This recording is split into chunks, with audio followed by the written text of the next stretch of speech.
Hello, everyone, and welcome to the first Bitlot review, Risk of Rain 2. I believe that you'll find these enjoyable, so I intend to do these more often. I intend to review primarily early access games and low cost games. However, my policy is you buy it, I'll play it. Buy it for me, that is. Okay, so let's go ahead and get on with the review. So, Risk of Rain 2 feels very much like Risk of Rain 1, except of course it's in 3D now. You know how the game goes. You're dropped onto an alien planet via a pod. After a brief look around, you'll be facing an onslaught of crabs, lizards, floating balls of fire, and whatever else the game sees fit to throw at you. Around the peaceful and beautiful landscapes teeming with hostile denizens, you'll find various chests, shrines, terminals, and things of that nature that can be interacted with to gain items or equipment to passively increase your effectiveness as survival.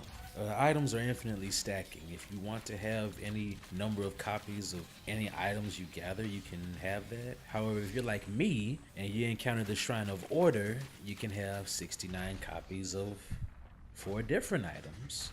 Seriously, do not touch it. Don't. Now, equipment works a little bit differently. Sitting in the slot to the right of your ultimate ability, equipment usually has a very powerful effect, but starts with only one charge and has a long cooldown, usually about a minute. On each level, your goal is to find the teleporter and either defeat or survive the boss until the teleporter is fully charged and ready to take you to the next level. Sometimes you will have to use all of your exploration skills to track it down, and sometimes the teleporter may be as visible as immediately as at the start of the level. But as you'll come to find out, immediately facing the boss is almost never a good idea, as bosses have very high health and damage output, and you may want to strengthen your character before dealing with not only the boss, but the lesser monsters that will fight alongside it. Slaying hostiles will not only grant you currency, but experience as well. As your level rises, so does your durability and damage output. So it just seems simple, right? Just grind, kill lots of enemies, and get lots of items and plow right through the bosses, right? To clarify, there are 2 difficulty types in the Risk of Rain series: the base difficulty, which we will call BD, and the scaling difficulty, which we will call SD. Base difficulties are Drizzle, Rainstorm, and the infamous Monsoon. In the original Risk of Rain, there were 10 scaling difficulties, from very easy to yeah. On the highest base difficulty, even very easy was a challenge, so you can only imagine how challenging difficulty is, especially given that difficulty never stops scaling and that once you reach it simply repeats on the difficulty bar until you die. On Drizzle difficulty, your base health is higher and you also regenerate health faster. Every 9 minutes, the scaling difficulty increases. For example, if you were at the difficulty of I see you, it would increase to I'm coming for you. This dual difficulty mechanism is relatively unique in that it forces you to actually play the game. It makes you feel both like there is no time to waste, yet the pace of the game feels exactly like it should at each turn. Like the game feels like a flower sniffing cakewalk on easy, but you know that each second should be spent accumulating precious items before enemies get really troublesome. But what did Hoppo do besides remake Risk of Rain in 3D? Well, there are a number of promising changes. There's a brand new lineup of characters, even though Commando makes a reappearance as the first playable one. Each of the new characters is easier to acquire than in the first version. The characters have also been rebalanced to compensate for the extra dimension. As far as I know. There are also the additions of new items, new shrines, such as the Shrine of the Mountain, which seems to just triple the number of boss creatures you have to deal with. And as I may have mentioned before, the game is surprisingly stable bug-wise, which more than makes up for any content difference.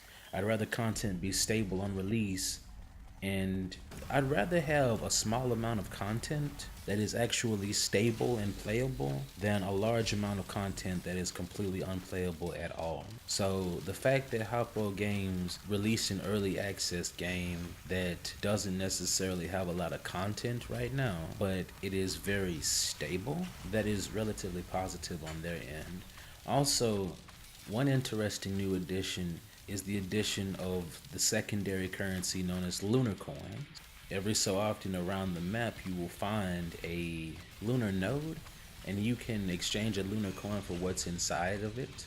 Or you can hang on to the lunar coins because if you get 11 of them, you can unlock the alchemist from a unique level not seen in Risk of Rain 1. There's also the addition of 3D printer, which allows you to exchange an item for the item displayed on the printer. Currently, the printer becomes problematic if you have a lot of items, but hopefully in the future, they'll make the 3D printer a little bit more user-friendly. Beyond the beautiful landscapes, stunning combat, quirky items and hidden treasures, there is one thing above and beyond all that: the music. Immediately upon entering the game, you're hit with a cacophony of symphonic beauty. Truly, it would not be Risk of Rain or a Hoppo game period without the melodic treasures thematically woven into each and every level. It isn't a proper Risk of Rain game without those funky techno sounds in the background. Plus, they do kind of carry the sense of urgency in the level, the sense of vibe, the fact that you're out here in space fighting some crazy things on some distant planets, having fun while doing it, but you also got to keep your pace. So what makes this game so great for early access? Well, many developers give their games the early access tag to excuse the inexcusable, which includes game-breaking bugs that should have been thoroughly tested in the game's alpha stage, a remarkable lack of content or character diversity, a poor frame rate optimization, or overall just a lack of entertainment. Risk of Rain 2, at least in my experience, has absolutely none of that. It even improves over the previous Risk of Rain's multiplayer experience because now, no port forwarding is required. This isn't to say that the game is perfect, however. Currently, the game consists of only 5 possible levels, including the Distant Roost, Abandoned Aqueduct, and the Abyssal Depths, and more. Every level except the Abyssal Depths has some sort of possible pitfall in it that can kill you instantly if you aren't careful. And when you touch down on a level, chances are that you're either going to be like, oh cool, chess, or I see what kind of level this is going to be. Why? Because RNG, that's why. Some levels just don't have chests or terminals, and some levels you're going to want to be stuck there for a while just beating up all of the creatures on that planet just so you can actually manage to open all the chests. Another issue that's going on right now is that while it is possible to traverse the upper reaches of most levels, the landscape tends to get more barren the further up you go. So it makes me feel like later on they plan on adding some more props or construction tools, or they just plan on adding a little bit more ambiance to levels. While Risk of Rain 1 had no other direct objectives other than fighting the boss and activating the teleporter, perhaps the 3D nature of the levels can allow for the introduction of more complex gameplay, such as 3D puzzles or operating shrines within sequence. There is also the presence of prismatic trials, but currently there is no reward for completing them, so their presence is relatively dubious. In the first Risk of Rain, various artifacts could be applied that would modify your game's experience. Those have not yet been added to Risk of Rain 2, but according to the developers, they are coming soon. One of the most iconic events of Risk of Rain is missing from Risk of Rain 2 as well, which is the fight aboard the maze of a ship followed by the ultimate boss fight, but I'm sure that they're going to put that in later. So with only 5 levels, the game can get a little bit repetitive, but it's a great game to just sit down and listen to the banging music in the background too, and get lost in the fact that you're shooting up a whole bunch of shit. Overall, though Risk of Rain 2 is far from complete, in my opinion, it is a stunning reboot that does not disappoint, and if Hoppo continues to make games like this, I'm going to continue to buy games from that developer. In the game's current state, I give it a flat 80 out of 100. Not a bad enough grade to be a C, but it has significantly more potential than it is showing right now. Alright everybody, thank y'all for listening. Y'all like what's going on this page? Y'all better hit that like and subscribe button. And also make sure that you double click the notifications bell because YouTube done did some shit.